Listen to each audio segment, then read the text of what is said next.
Alright, so my project is on Minecraft. Yes, Minecraft.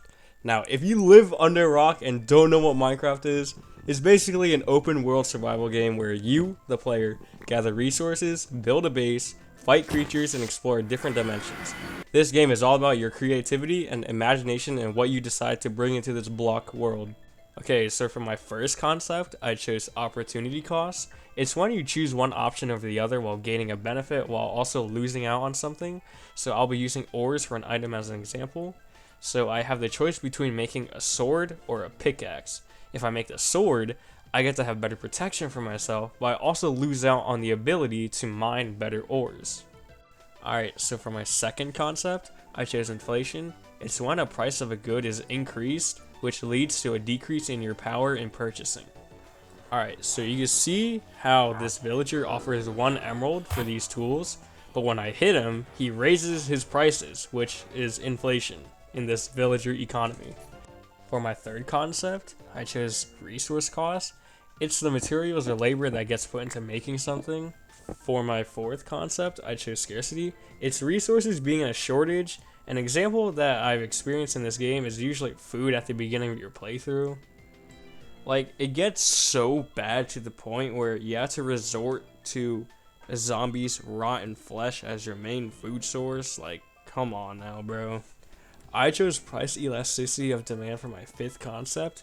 It's basically just the consumer's responsiveness to price changes on products. Now we can see here that this villager is offering 26 emeralds for a mending book. We don't want that. But this villager right here is offering 16 emeralds for a mending book. We do want that. Okay, so now we're moving on to money. More specifically, the unit of account, medium of exchange, and store of value. These appear when you have the currency for trading, which is emeralds. Unit of account is relative worth and set pricing. We can see this through villager trades and what they price their stuff at.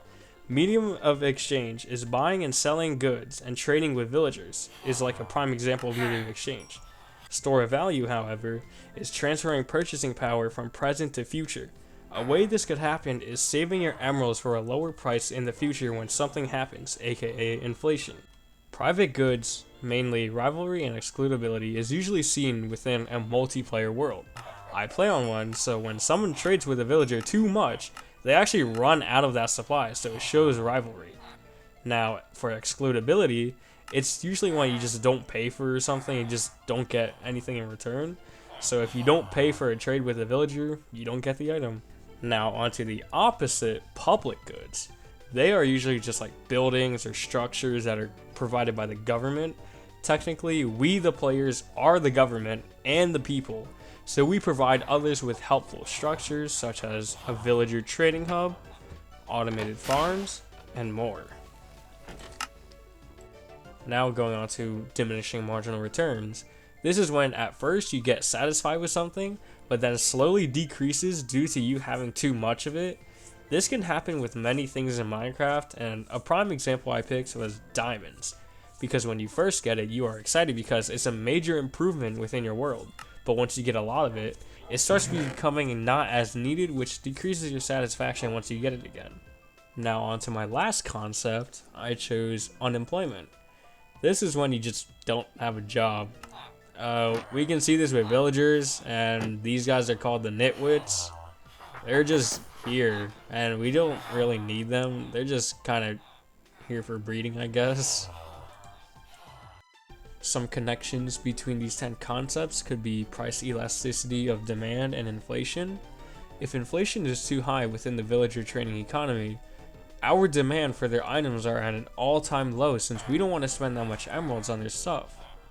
Now, onto the 3 graphs I chose. First, I chose the foreign exchange graph. Surprisingly, it works with an addition of the piglins. We will make country A the villagers and country B the piglins. These two quote-unquote countries have different currencies they use to trade. Villagers use the currency emerald, while piglins use the currency gold. If you are the villagers and want items that the piglins can provide, you would have to exchange your currency for the other currency, which brings the foreign exchange graph into play. Next is the Phillips curve. We can only see the Phillips curve in the game through villages. When you interact with a villager that has a job you assigned it to, they offer a trade at a price they choose. Now when you hit the villager, he raises his prices, which contributes to the Phillips curve. To lower the inflation, you would have to start a raid with the potion Bad Omen to initiate the raid. When winning the raid against the pillagers, you get an effect called Hero of the Village, which greatly decreases the villagers' prices, which lowers the inflation rate. Lastly, I chose PPC. I'll be using crops as an example for the PPC. We will be using wheat and carrots. Villagers breed with each other the quickest using bread, so to fully maximize this, you would need to fully invest in a wheat farm while leaving out on carrots.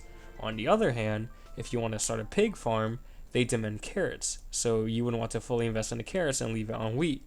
If you want to produce both at the most you possibly can, you would have to meet somewhere in the line and near the middle.